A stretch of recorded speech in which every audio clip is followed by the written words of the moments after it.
রাত তখন অনেক গভীর। বৈশাখের কালো মেঘ যেন পুরো আকাশটাকে গিলে ফেলেছে। বাইরে তুমুল ঝড় বৃষ্টি চলছে, চারদিক অন্ধকার, শুধু মাঝে মধ্যে বিদ্যুতের ঝলকানি। কয়েক সেকেন্ডের জন্য গ্রামের পথঘাট আর গাছপালাগুলোকে দেখা দিচ্ছে। গ্রামের এক কোণে ছোট্ট একটা পুরনো ডিসপেন্সারি। টিনের চালের উপর বৃষ্টির শব্দ আরো জোরে আঘাত করছে। সেই ডিসপেন্সারির ভেতরে বসে আছে ডাক্তার অবিনাশ। বয়স ৩০-এর কাছাকাছি, শান্ত স্বভাবের মানুষ। গ্রামের সবাই তাকে খুব বিশ্বাস করে। ডিসপেন্সারির ভেতরে বিদ্যুৎ নেই। একটা পুরনো লণ্ঠনের টিমটিমে আলোয় পুরো ঘরটা আধো অন্ধকার হয়ে আছে। টেবিলের উপর ছড়িয়ে আছে কিছু ওষুধের বোতল আর কয়েকটা পুরনো চিকিৎসার বই। অবিনাশ চুপচাপ একটা বই পড়ছিল।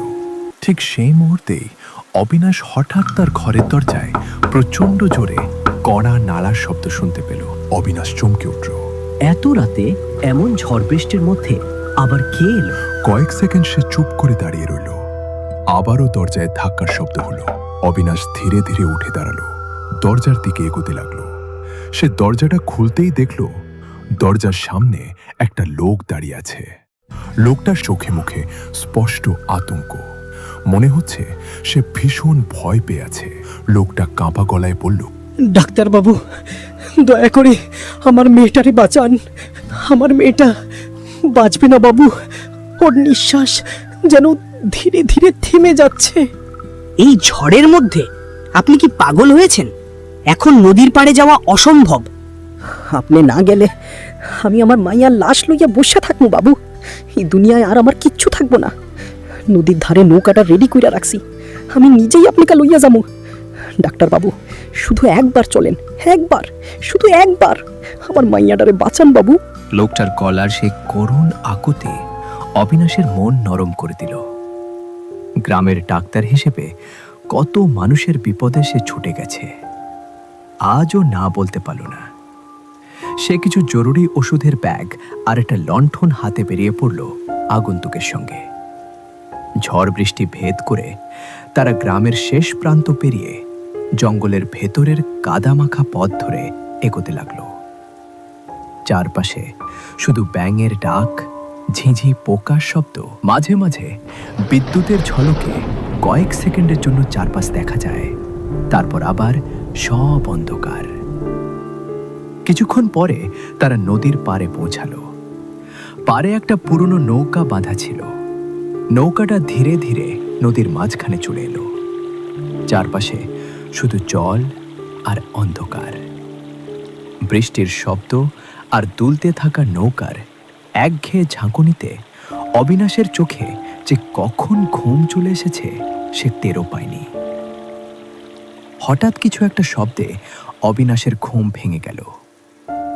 সামনে তাকাতেই সে যা দেখল তাতে তার বুকের রক্ত যেন হিম হয়ে গেল। সেই আগন্তুক লোকটা সেখানে নেই। সেখানে বসে আছে একটা ভয়ঙ্কর কঙ্কাল। হাড়ের শুকনো হাত দিয়ে সে বৈঠা চালাচ্ছে। অবিনাশ আতঙ্কে চিৎকার করে উঠল, এটা এটা কি মাঝি ভাই? না, এ তো মানুষ না, এটা একটা কঙ্কাল। আমি কার সাথে বসেছিলাম এতক্ষণ? আমি তো এখানেই আছি ডাক্তার বাবু। ভয় পাচ্ছেন কেন? আমার মেয়েটার কাছে তো আপনাকে যেতেই হবে। অবিনাশ কাঁপতে কাঁপতে পিছিয়ে গেল। কঙ্কালটা বিকট ভাবে হেসে উঠল। হঠাৎ কঙ্কালটা উঠে দাঁড়ালো আর ধীরে ধীরে অবিনাশের দিকে এগিয়ে গেল। আর তার লম্বা হাড়ের হাত বাড়িয়ে অবিনাশের গলা চেপে ধরল। অবিনাশ প্রাণপণে নিজেকে ছাড়ানোর চেষ্টা করতে লাগল, কিন্তু সে বুঝতে পারল এই শক্তি কোনো মানুষের নয়, যেন মৃত আত্মার ভয়ঙ্কর ক্ষমতা তাকে চেপে ধরেছে। অনেক জীবন বাঁচাইছো ডাক্তার, অনেকের প্রাণ ফিরাইছো তুমি, কিন্তু আজ আজ হিসাব চুকানোর রাত। আজ নিজের জীবনটাই দান কইরা দাও এই অভিশপ্ত নদীর কাছে। এরপর এক প্রচণ্ড ধাক্কায় কঙ্কালটা অবিনাশকে নদীর মাঝখানে ছুঁড়ে ফেলে দিল। সে হাবুডুবু খেতে খেতে কোনোভাবে মাথা ওপরে তুলল, আর তখনই সে দেখল কঙ্কাল সহ নৌকাটা ধীরে ধীরে ধোঁয়ার মতো মিলিয়ে গেল। এদিকে ডাক্তার অবিনাশ হাত পা ছুঁড়তে ছুঁড়তে একদম ক্লান্ত হয়ে পড়েছে। শ্বাস নিতে কষ্ট হচ্ছিল, মনে হচ্ছিল আর একটু হলেই অজ্ঞান হয়ে যাবে। আর পারছি না। ঠিক তখনই দূরে একটা নৌকা ভেসে আসতে দেখল সে। সেটা ছিল নরেন মাঝির নৌকা। নরেন দ্রুত নৌকা চালিয়ে তার কাছে চলে এলো। নরেন এই গ্রামেরই ছেলে, তাই কাছ থেকে দেখে সে ডাক্তার অবিনাশকে চিনে ফেলল। এ কি ডাক্তারবাবু যে? আপনার এই অবস্থা কে করছে? আসেন আসেন, উঠে আসেন। তাড়াতাড়ি তাকে নৌকায় তুলে নিল। হাঁপাতে হাঁপাতে একটু সামলে নিয়েই অবিনাশ তাকে সব ঘটনা খুলে বলল। আপনি রতনের নৌকায় উঠছিলেন ডাক্তারবাবু, কিন্তু জানেন রতন তো আজ থেকে প্রায় 5 বছর আগেই মইরা গেছে। একদিন এইরকমই এক বৃষ্টির রাতে তার মাইয়াটা খুব অসুস্থ হইয়া পড়ছিল। সে দৌড়াইয়া ডাক্তার আনতে গেছিল। ডাক্তারবাবু, দয়া করেন, একবার চলেন আমার সাথে। আমার মাইয়াটারে বাঁচান বাবু, ও ছাড়া আমার আর কেউ নাই। আমি আপনারে হাত জোড় কইরা কইতেছি, দয়া করেন ডাক্তারবাবু, আর দেরি করেন না।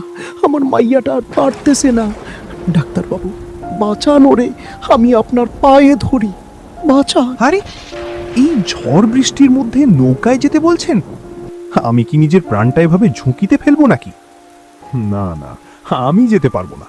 যদি খুব দরকার হয় আপনার মেয়েকে এখানেই নিয়ে আসুন। এই অবস্থায় আমি কোথাও যাচ্ছি না, বুঝলেন? কিন্তু কোনো ডাক্তারই তার সাথে যাইতে রাজি হয় নাই। শেষে আর কোনো উপায় না পাইয়া সে নিজের মাইয়াটারে লইয়া নৌকায় উঠছিল। কিন্তু নদীর মাঝখানে একটা ভয়ঙ্কর ঘূর্ণিঝড়। বাপ মাইয়া দুইজনই সেই রাতে পানির নিচে তলাইয়া গেছিল। তারপর তাইকা রতনের আত্মাই নদীতে ঘুরে বেড়ায়, ডাক্তারদের ডাইকা নেয়, আর মাঝ নদীতে লইয়া গিয়া ডুবাইয়া মারে। আপনার ভাগ্য ভালো ডাক্তারবাবু, আপনি পেঁচা গেছেন। আসেন ডাক্তারবাবু, আমি আপনারে বাড়ি পর্যন্ত পৌঁছাইয়া দিই।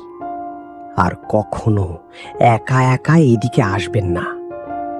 এই ঘটনাটা আমার সারা জীবন মনে থাকবো। হ্যালো বন্ধুরা, ভিডিওটা ভালো লাগলে একটা লাইক দাও। আর এরকমই আরও নতুন নতুন ভূতের গল্প দেখতে হলে আমাদের চ্যানেলটা স্নেক স্টোন সাবস্ক্রাইব করতে একদম ভুলো না।